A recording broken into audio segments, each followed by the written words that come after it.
السلام علیکم۔ آج ہم بات کرنے والے ہیں کلونجی کے فوائد کے بارے میں۔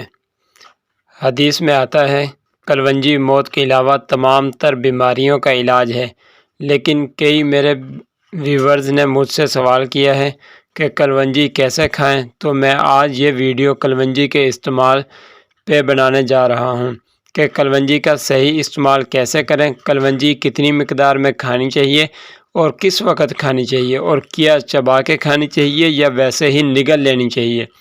اور میں آج اس ویڈیو میں مکمل انفارمیشن دینے جا رہا ہوں، کیونکہ کلونجی یا کوئی بھی غذا کھانے کا فائدہ تبھی ہوتا ہے جب اس کو درست طریقے سے کھایا جائے۔ غلط طریقے سے کھایا جائے تو وہ مطلوبہ فائدہ نہیں دیتی۔ انفیکٹ کچھ غذائیں صحیح طریقے سے نہ کھائی جائیں تو وہ فائدہ نہیں بلکہ نقصان دے سکتی ہیں۔ دوستو، آپ دیکھ رہے ہیں حافظ باسط وظائف اینڈ ٹپس۔ تو آئیے ویڈیو کو شروع کرتے ہیں، لیکن شروع کرنے سے پہلے میری آپ لوگوں سے ریکویسٹ ہے کہ میرے چینل کو سبسکرائب کر دیں اور بیل آئیکن کے بٹن کو پریس کر دیں تاکہ ہر آنے والی ویڈیو آپ لوگوں تک جلد از جلد مل سکے۔ تو بات کر رہے تھے ہم کلونجی پہ۔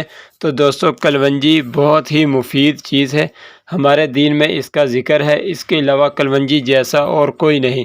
کلونجی سے آپ ہر بیماری کا علاج انشاءاللہ کر سکتے ہیں، لیکن کلونجی اگر درست طریقے سے کھائی جائے تو ہی مفید ہے۔ غلط طریقے سے آپ کھائیں گے تو آپ کو وہ رزلٹ نہیں ملے گا۔ فائدے کی بجائے ہو سکتا ہے اس کا کوئی سائیڈ ایفیکٹ ہو جائے۔ اب بات کرتے ہیں سب سے پہلے کہ کلونجی کس ٹائم کھائی جائے۔ سب سے پہلا جو سوال ہے، لیکن اس سے پہلے میں آپ کو یہ کہہ دوں کہ کلونجی آپ باقاعدگی سے کھائیے۔ یہ نہ کریں کہ ایک دن کھائیں پھر 4 دن گزر گئے نہیں، باقاعدہ روٹین سے۔ کلونجی ایک ایسی چیز ہے کہ آپ اسے ڈیلی کھا سکتے ہیں، اور ڈیلی کھانی بھی چاہیے۔ اگر آپ کھا نہیں سکتے تو آپ کھانوں میں ڈال سکتے ہیں۔ جب بھی آپ سالن بنائیں 1 چٹکی کلونجی ڈال لیا کریں۔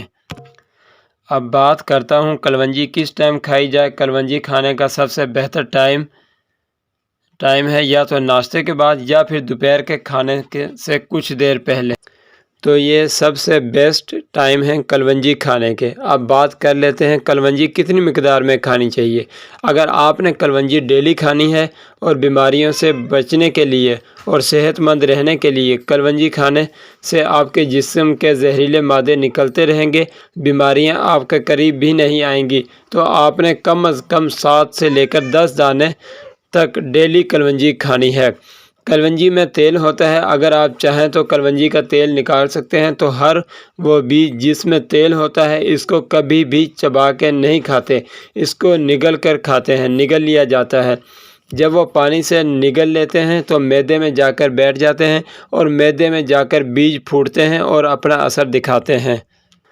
اب میں آپ کو بتاؤں گا کہ کلونجی سے مختلف علاج کیسے کیے جائیں۔ موٹاپے کا علاج کلونجی سے ہو سکتا ہے، اسی طرح یہاں تک کہ بالوں کو خوبصورت کلونجی سے کر سکتے ہیں۔ آپ سکن کے مسئلے کو کلونجی سے بہتر کر سکتے ہیں۔ اگر میں بالوں کے بارے میں یا سکن کے بارے میں بات کروں تو ویڈیو بہت لمبی ہو جائے گی۔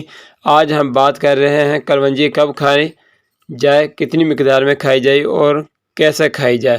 تو اسی کے ساتھ میں ویڈیو کا اختتام کرتا ہوں، اور اگر آپ نے ابھی تک میرے چینل کو سبسکرائب نہیں کیا تو میرے چینل کو سبسکرائب کر دیں، بیل آئیکن بٹن کو پریس کر دیں، لائک اور شیئر کر دیا کریں صدقہ جاریہ سمجھ کر، تاکہ دوسرے لوگ بھی اس ویڈیو سے فائدہ اٹھا سکیں۔ اللہ حافظ۔